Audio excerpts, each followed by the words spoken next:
So yesterday was actually a very big day for crypto. And no, not necessarily for prices. We know that yesterday was in fact a red candle day in terms of SHIB, in terms of most of the space. And we've had a nice little green bounce back day today.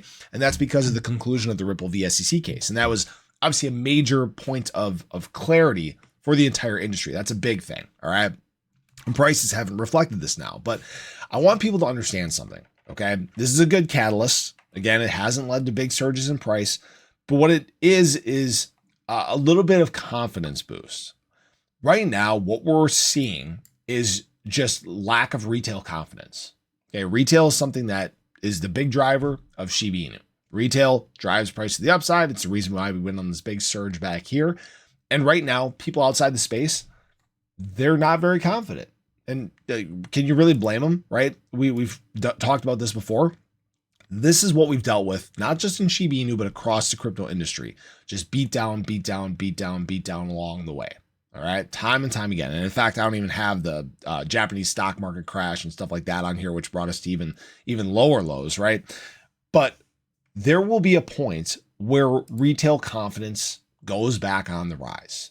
And it's likely to be very soon. Now, this is not a guarantee. This is not financial advice or anything like that. We've talked about the SHIB chart, some of our zones and ranges that we're trying to get back to here. And what I have to say is this, there's a big chart that shows that retail confidence is not here right now. And that's this BTC dominance chart, right? We had basically topped, we were correcting. This is why we had talked about being in alt season. And then we basically just got hit with negative news. And basically you saw some capital flock back to BTC, more resilient assets, right? And frankly, you saw a lot of the outside capital or weak retail money just get scared and leave the space. We're dealing with a lot of fear, a lot of uncertainty, and a lot of doubt right now. All right. It may not look like it in the fear greed index, but that's where we're at. Okay. You talk to anybody outside the space right now, not anybody, but most people, they want nothing to do with crypto. They're still waiting. They're not paying attention, and that's fine. Okay. I'm okay with times of opportunity. And frankly, there are entities out there that are taking advantage of opportunity. Whales, big accumulation. Another one, 220 billion Shiba Inu bought just the other day. Not surprising at all. Still seeing this removal of supply from exchanges. So while retail's ignoring things and not really paying attention, the same things that we saw back here in the bear market are playing out perfectly. All right. Again, I'm not going to repeat myself from yesterday, but price is the lagging metric, right? We're seeing the same things take place that have led to big pumps in the past. And we're waiting for, frankly, a lot of this stuff to clear up, a lot of this negativity, right? We didn't get a strike from Iran on Israel yesterday. Great. Awesome news. Okay. Maybe we get our CPI report in, I believe, a few days here, and it comes back good, right? Renewed confidence for investors. Maybe then, we just got the conclusion of the Ripple v SEC case.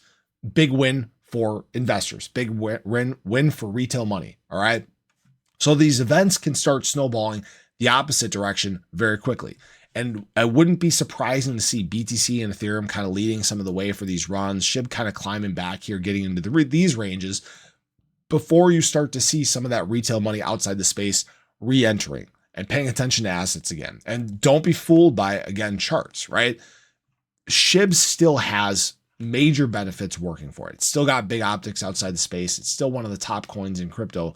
And that's the reason why right now we're just not making headway is, again, like we've talked about, retail confidence is not high. Confidence and optics can change very, very quickly. We've seen it happen before, and it's looking more like that may be the case again. We may go on this kind of steady surge to the upside, but we may just get this hit and this pop that takes place once again. So I appreciate you guys as always. I hope you enjoyed the video. Let me know your thoughts below, but have a great day. I'll catch you in the next one. Take care.